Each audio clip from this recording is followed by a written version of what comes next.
Hey,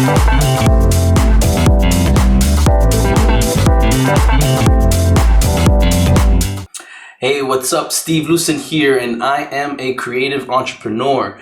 I am a shareholder to a couple of creative businesses and organizations, including my personal brand, stevelucin.com, Hallucinated Design, where we do branding and marketing for nightlife, a nonprofit that's being built called Support Creativity, giving out scholarships and resources to creatives going to college and grad school, and Legacy Greek, branding and marketing for fraternities and sororities. Today, what we're going to be doing is talking about branding, and it doesn't start with the logo. It actually starts with strategy. We've got a lot to cover, so let's just go ahead and dive right in.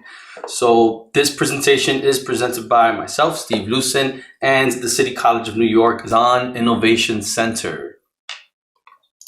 So let's talk about the phases of branding. I kind of see it in these three different phases. There's brand discovery, brand design, and brand execution. So in brand discovery, this is where we discover the soul of your brand through facilitated exercises. So this is all the strategy work. Typically when we work with a organization, there's a founder, right? A business has a founder, and we would start with their personal vision. You know, what do they see themselves doing in terms of their life? And then how does that become part of their business's vision? So that's another thing over here. We talk about the why. The why does the business exist? Talk about purpose, positioning, the personality of the business. We come up with internal only and mission statements. We figure out who the ideal customer personas are, finding the voice of the brand and then communicating that voice, figuring out what the right brand name is according to the ideal customer personas, and then generating awareness and generating revenue. What's the game plan with all that? What is the strategy? So all of this is under brand discovery. It's all thinking. It's all of the hard work. Once we figure out all of this strategy under brand discovery, we go into brand design. We're able to convert this strategy into design. And this is where we design your brand soul through visual communication. And that includes the logo and the identification systems, what typography we're going to use, what's the color palette, the brand guideline, which is all the rules and regulations of how to use the logo and identity, the stationery, the business card and letterheads and all the other collateral material that comes with your brand, maybe some social media branding. How do the headers look like? Any motion graphics and any other assets. All of that is part of the brand design. Once we have all of that set and done, then we get to go ahead and do brand execution. You see I got arrows over here because it can be executed in many different ways. This is where we communicate your soulful brand to your ideal audience. This is building and designing and developing the website. This is email marketing, social media marketing, any video production, maybe some 2D and 3D animation. Maybe you're designing some merchandise, pitch decks, pretty much anything you can imagine. Definitely my organization can handle the stevelucin.com brand, but brand execution is where you're continuously executing the brand. You can't just have a logo. What are you going to do with that logo? You're going to continuously execute it. And it's not just the logo. It's really all of the messaging that we have discovered in the brand discovery. And that's why it's ideal to always start with brand discovery, go into design, and then execute it. So for this presentation, what we're going to do is actually do a pretty good chunk of the discovery so that you will be able to communicate to a designer so that you can get your logo off the ground, your brand off the ground. So, okay, show me, don't tell me. You're right. Here is a case study. So for example, this is one of my clients, Nunez Dental. They needed a whole overhaul with their brand. So the deliverables was brand and marketing strategy, some messaging, brand and identity design, website design and development, and social media marketing. The challenge was to help Nunez Dental become the brand it deserves and increase brand recognition through website and online platforms, all without alienating the thousands of current clients. The outcome ended up being an increase in followers and a growing community of clients. So this little mock-up right here just sort of shows you the breadth of it. But it started with the strategy. We needed to sit down with the directors, which were three family members, the mother, the husband, and the son, And we went through the whole brand discovery. We figured out what their why is, what their vision is, because there was 3 people as directors, their shared vision, their brand attributes. We figured out their statements, including the internal positioning statement, the elevator pitch, the only statement, and of course the mission statement. We did 4 ideal customer personas, all of which have their own particular demographics and story. Figured out their brand voice and manifesto, and of course did their brand awareness strategy. After we did all of that, we were able to come up with a pretty decent message, a mission statement, if you will. And right here it says, Nunez Dental is a group of dental professionals who are dedicated to improving the lifespan of health-conscious New Yorkers by providing kind, friendly, and professional staff. With that and the synthesis of their brand attributes, which are the characteristics of their brand, we were able to create a brand refresh. Right here we have our primary brand attributes. For them, it was confident, social, kind and friendly, healthy, health improvement, and human. And their secondary brand attributes were high quality, clean, professional, grateful, even more confidence, and great staff. With this in mind, we were able to create a direction for their brand, and we called it high-end confidence. With that, we came up with these set of colors and these type of images, and this is the brand guideline over here. All of these brand attributes we associated with the way the brand looks and feels. So with the color palette, the typography, and how everything is treated, we were able to successfully execute this high-end confidence brand refresh. From there, we went on to continuously executing their brand by redesigning their website. It needed to be mobile friendly, needed to work on desktop, laptops, iPads, and of course phones. So we went ahead and did that and noticed that the brand is continuously looking the same. And then so they needed social media marketing, specifically Instagram. So again, just continuing to execute the brand, we're able to go ahead and keep the same look and feel, keep the same messaging throughout the posts and the captions and the biography and their profile. And we were able to also leverage influencers to help with the marketing of it all.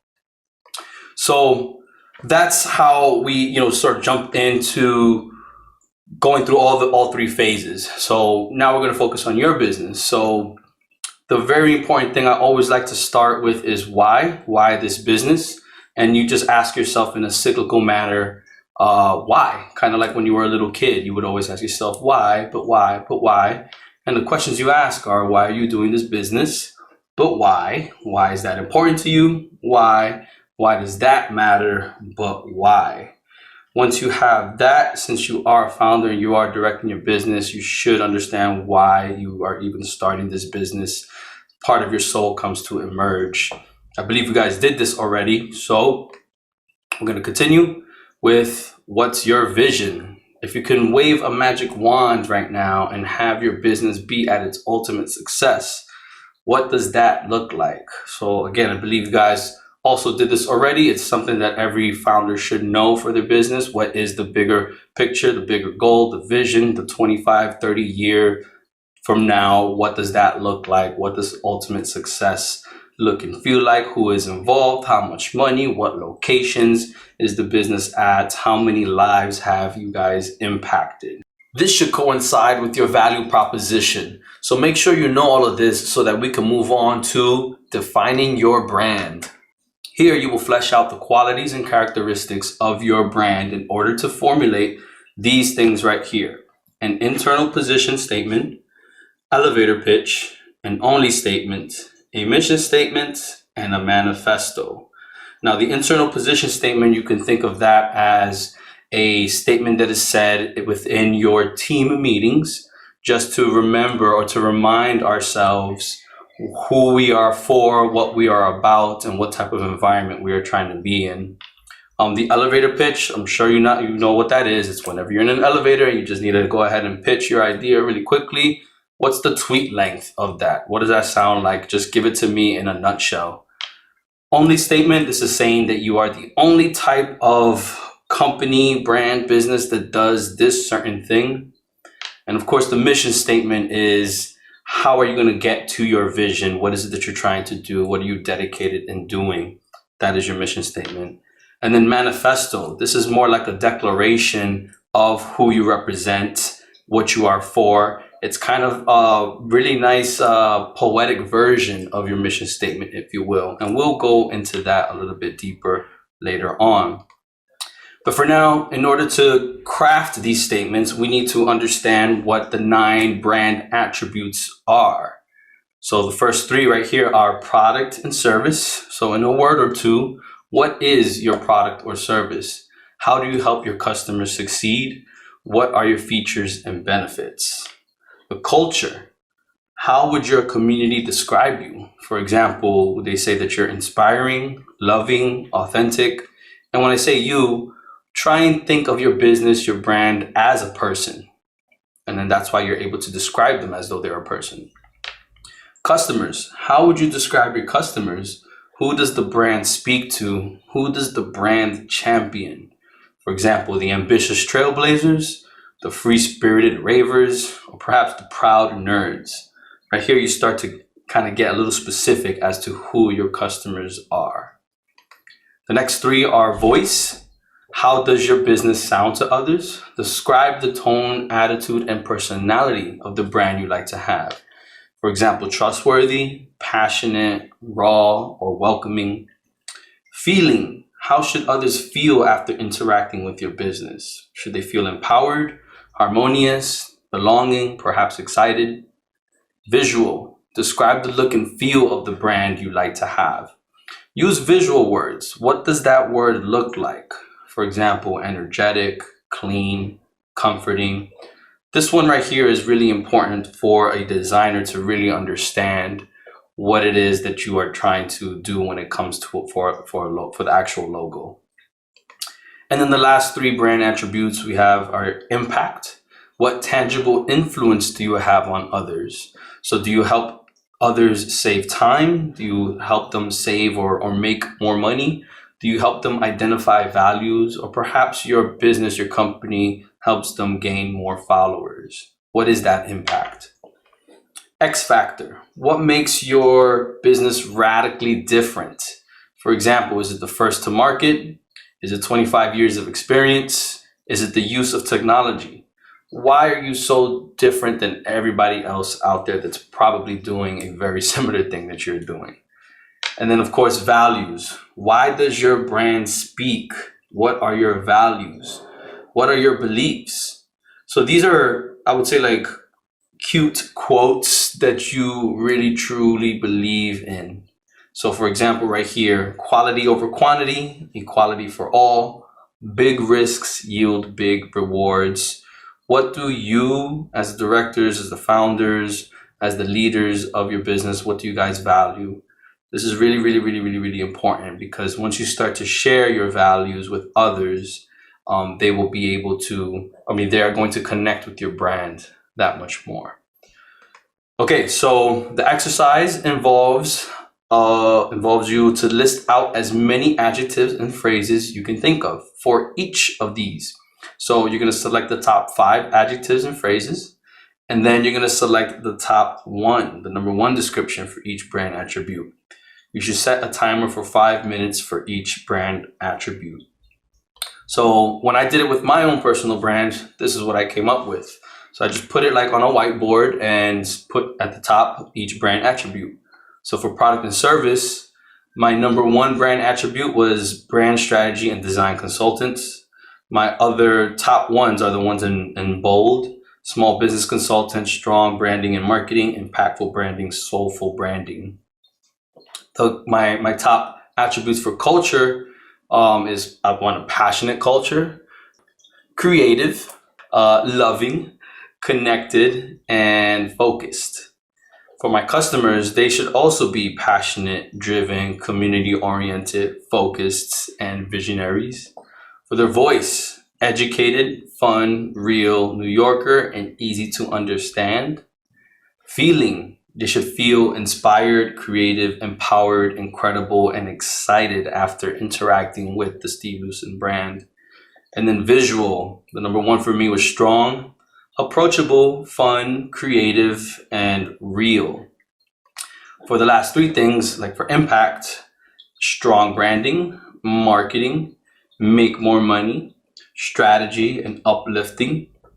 For the X factor is the fact that I care and that I'm experienced, 15 plus years, multidisciplinary, accessible. But the number one for me was high levels of creativity. And then values, these are the things that my brand believes in. Again, this is my personal brand. So I believe in the phrase, do what you love what you do something crazy. Big risks, big rewards for sure. Education should be free or affordable. Us as a society have the responsibility to pass down our knowledge and not charge an arm and a leg for it. I'm a firm believer of that. I believe that passion drives life. Happier people. Everybody deserves to be happy every day of their lives.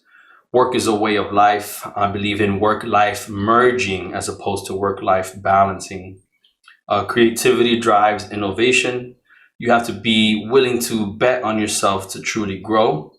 And my personal mission in life, which is to uplift my community through creativity. With these values and actually all of these brand attributes, you're then able to create your own statements, and that's what we're going to be doing next. So defining your statements. Again, it's the internal positioning, elevator pitch, only statement, mission statement, and manifesto. The first one is internal positioning. So the idea here is to fill in the blank, pretty much. So the top 5 that you had for each of your brand attributes, or even the top 1 you can start off with and start filling in the blank to this little phrase right here. If that top 1 does not fit, try one of the top 5. If one of the top 5 does not fit, go ahead and use one of the other words in the list or in your entire exercise. This is not set in stone. This whole entire exercise is just that. It's an exercise. It's to get you thinking. It's to get you to collaborate with your team members and figure out what are your statements. How does each one sound next to each other? How are they impactful? So, for example, right here, your business name provides what product or service to which customers in what type of culture environment with what type of voice, helping them feel what and be impacted how. So this is what happened when I did it. Steve Lucin provides strong branding and marketing to passionate customers in a focused environment with a real, easy to understand voice, helping them feel empowered to grow their business, make more money, and be fulfilled. So just to go back over here, remember, fill in the blank. Feel free to change some things around. If you want to add, other words, you can.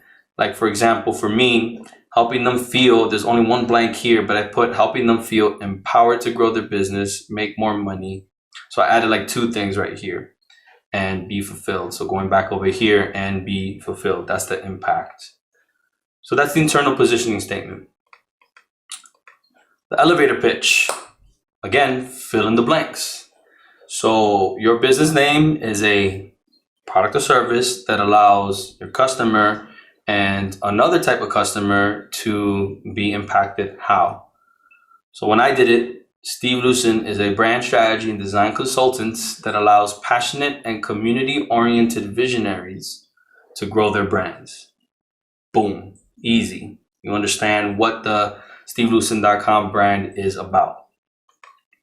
Only statement, again, fill in the blanks. Your business name is the only professionally run product or service that creates what type of impact for what type of customer in what location. So location wasn't one of the brand attributes, but you can say in New York, in the US, in North America, in the world, in the planet, in the galaxy. Think about where your business is really going to be focused in. Looking for, and right here you have the freedom to put either product or service or your X factor. Both, all of these tend to look and feel and sound good, so that they can have what type of impact. Now, again, all of this is not set in stone. If you need to mix some things around and push them around, I encourage you, if you put in one product or service here and then want to change it for something else over here, or make it sound different than the other statements, please go ahead and do so. You know, that's why I encourage to also do this on a whiteboard so you can erase easily, or on a piece of paper so you could just mark it all up. So when I did the only statement, Steve Lucin is the only professional small business consultant that creates uplifting brands for visionaries in the world, looking for high levels of creativity so that they can grow their business. And then finally, the mission statement. Your business is dedicated to providing what type of product or service to what type of customer, by or through what X factor, so that they can be impacted how. So when I did it, Steve Lucin is dedicated to providing strong branding and marketing to passionate, community-oriented visionaries through high levels of creativity so that they can grow their brands and uplift those around them. So again, this exercise does involve a lot of creativity. You're really messing around with language and connecting different words together. It's a very fun exercise, and that is your homework to make that happen. Okay, the next thing to do after all that is said and done is to learn how to communicate your voice. So your brand's voice is all about the attitude and message. People don't buy what you do, they buy why you do it. And I got that from Simon Sinek. If you haven't seen that YouTube video, Google Simon Sinek why, and you'll definitely start to understand that. But at the same time, what I like you to do is to share the same values and beliefs with your customers. Do this consistently, and they will start to know, love, and trust your brand.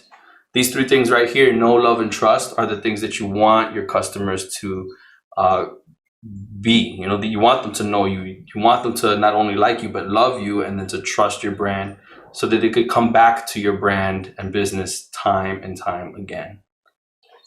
So a good example is Apple. Apple, they did a Crazy Ones ad for their Think Different campaign, and they honed in on who they were trying to target. And if you guys haven't seen this advertisement, you're gonna see this right now, because I'm gonna go ahead and click it, and we're gonna watch it. Here's to the crazy ones, the misfits, the rebels, the troublemakers, the round pegs in the square holes, the ones who see things differently. They're not fond of rules, and they have no respect for the status quo. You can quote them, disagree with them, glorify or vilify them. About the only thing you can't do is ignore them, because they change things. They push the human race forward. While some may see them as the crazy ones, we see genius. Because the people who are crazy enough to think they can change the world are the ones who do.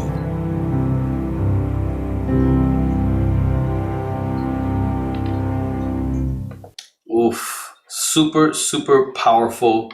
And it's, again, because Apple, they're a tech giant, right? And they were able to hone in on who they're trying to target. And those are the creatives, the crazy ones that they sort of say. I have the text right here, the misfits, the rebels, the troublemakers, the round pegs in the square holes. Because they were able to do this, they were able to become a very beloved tech giant. And so with this advertisement right here, the crazy ones, we're going to create something like this for your business. And this is how we're going to do it. Actually, this exercise, I did it with my own brand, and here is my manifesto, right? So mine came out like this, using the same template. Here's to the visionaries, the creatives, and the community-oriented, the ones who bet on themselves and let their passions drive their success. You can't ignore them because they love to empower and educate their people. While the world sees them as crazy, unconventional risk takers, I see them as innovative leaders, role models, and mentors. Because the people who are crazy enough to think they can merge work and life together while creatively uplifting their communities are the ones who do. So with that alone, like, that is my manifesto. That is my declaration of who I represent, what I am for, and what I'm trying to do. So again, we're going to create something like this, but for your brand. And it's somewhat simple. Right here, it's another fill in the blank exercise. So you're going to take this and fill in the blank. So to walk you through, here's to the which customers do you champion? So go back to your brand attributes that we listed out and put in your top 3 customers right here. The ones who your values. So go back to your brand attributes, your values, and pick 2 rock solid ones. You can't ignore them because they, and then put in your why. So remember, you have your why from all the way in the beginning. You know, why does your brand exist? Why do you exist? What can also work here is another value. While the world sees them as negative customers, so right here, you think about your customer, but maybe you have like a slightly negative connotation to what people may think they are. And then you say it positively. We see them as positive customer. This is who you're championing again. Because the people who are crazy enough to think they can, your why, are the ones who do. This why, or even this value, needs to be the most impactful why or value that you have listed out. And that's why it was really important for all of you to list out a lot of values and whys. It's the soul. That right there is, who you are, or why you are targeting. Why you are doing this brand, this business, and people need to connect to that. And when they connect, like I mentioned before, when they connect with these values, your why you exist, and you're calling them out with the positive customer and the people that you're championing, they're going to come back to you time and time again. And that right there is going to be a good brand for you. So once that's said and done, it's a really good idea to also understand your customers even deeper, your ideal customer personas. So you need to know them inside and out. You need to understand the demographics, their story, their needs, and then what your solutions are for those particular needs. And then the secret sauce is also understanding how are you going to exceed their expectations through your solutions. So I'm not going to go into this one because this is a pretty deep dive, and I believe you guys actually already did that. So understand your customer personas, and that is definitely part of your strategy in your brand discovery. Now you can communicate with a designer to create your logo and visual identity. You have listed out your brand attributes, all of your statements. Heck, you even have a manifesto, a declaration. You give all of these tools or all of these words, which are tools for the designer, and then they'll be able to craft and connect and understand what it is that you're trying to put out there, and also more importantly, who you are trying to attract. So as you're talking to the designers, consider these things. That all of the following have associated feelings and emotions: shapes, color theory, lines, typography. Now, I'm not going to go into too much with this one. Again, this is a whole nother deep dive into how to really evoke the proper feelings and emotions through design, but that's what the designer is for. But just to give you a brief overview, shapes. Every shape evokes a different feeling and emotion. Think about circles. Circles are very round, they're very smooth, they're very curvy. They can evoke a feeling of soothingness. soft and very calm. Whereas a triangle, 3 sharp angles and corners, can actually be exciting. Think about confetti. Confetti is very sharp and exciting type of shape, especially if you put many of those in different colors.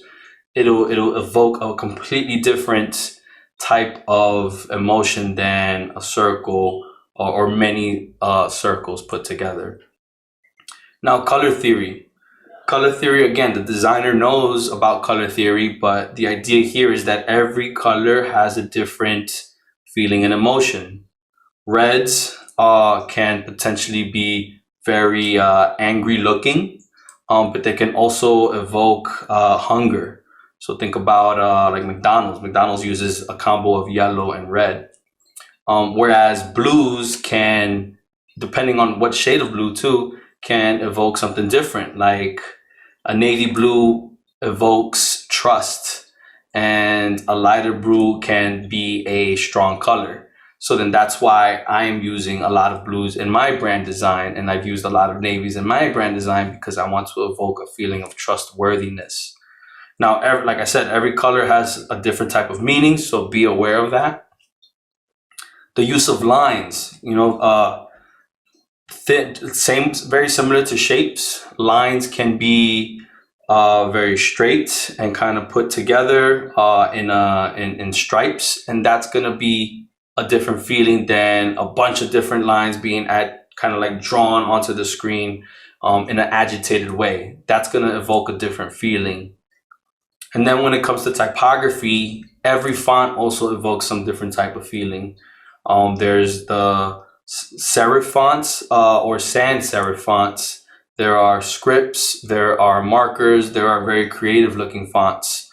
Each one can tell a different story, and be aware of that too. Do those different fonts evoke the type of feelings that are in your brand attributes that we discovered in the earlier exercise? Same thing with all these shapes, color theory, lines, and fonts and typography. Do all of these match with what you are trying to actually do that you discovered in your brand attributes? That's it. I'd like to thank you for watching this presentation. Make sure to give me a follow at Steve Lucin. My website is stevelucin.com. If you have any questions, comments, or concerns, please feel free to email me, lucin@stevelucin.com. And make sure to do the homework. List out the brand attributes, all 9 of them. Pick the top 5, then the top 1. Throw those into your statements, all 4 of them. And then throw even those into your manifesto. Come up with a nicely crafted manifesto, a declaration of what your brand is all about. Use this as inspiration for future marketing efforts. It's going to help you understand what it is that you're trying to put out there. So it's just the beginning.